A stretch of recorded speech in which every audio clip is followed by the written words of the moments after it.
Once upon a time in the magical kingdom of Nod, there lived a terrible, toxic tick known as Lori. She was a person filled with vast, cavernous insecurities, carefully scripting every interaction to ensure she came out on top. She speaks, you listen. She instructs, you learn. She commands, you obey. The thing was, she was just a co-worker, not a manager, not even close. Yet she had this uncanny ability to bend management to her will.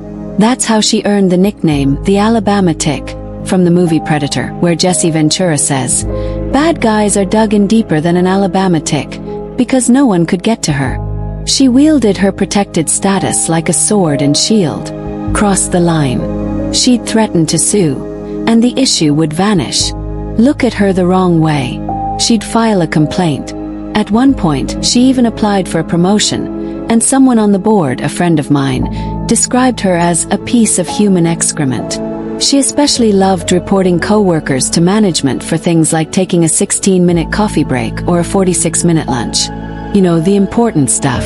Then she was moved into a position where she handled a specific kind of paperwork, and that's when she went on a rampage. Unless you bowed and scraped, your paperwork wouldn't get approved. She earned another nickname, Conan the Grammarian. She would publicly berate people for using 3 spaces after a period or 2 after a comma.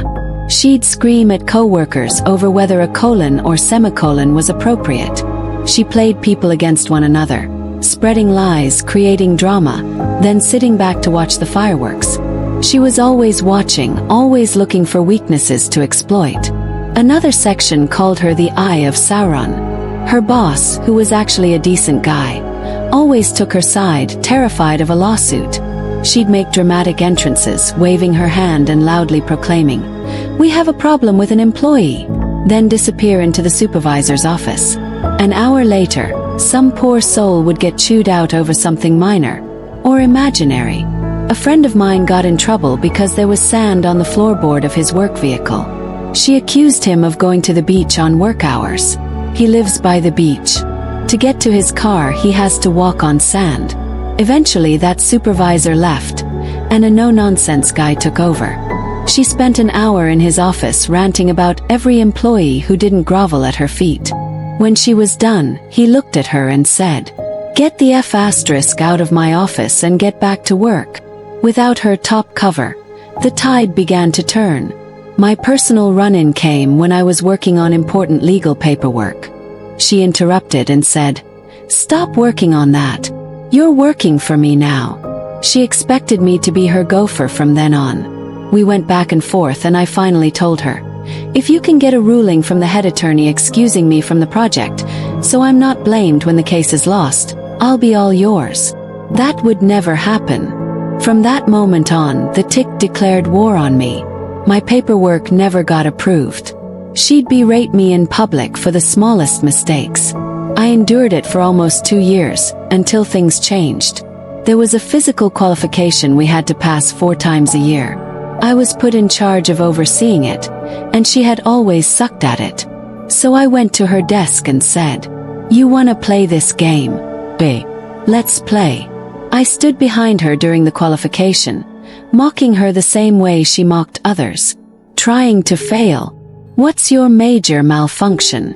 When she fell from the tower, part of the test, I'd announce on the PA, "All those who have failed the qualification, report to the tower for retraining." She was the only one who failed.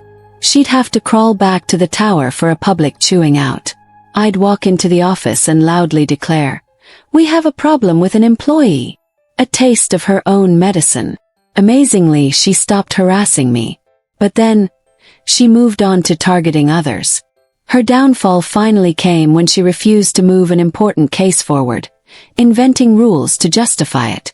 She was called in to meet with the head of the office, and completely lost it. She screamed at him. 5 minutes later, she was removed from her position and demoted to clerical duties. A month later, during an all-staff meeting, we all approached her replacement, congratulated him, and loudly told him how he had turned the department around. "We're so glad. It was so toxic before," we said, loud enough for her to hear as she stood at the snack table nearby.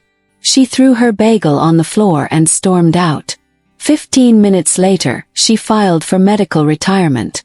On her final day, we set up a screen at the exit and played the clip of the Eye of Sauron falling and being destroyed, as she walked out the door. No one's heard from her since.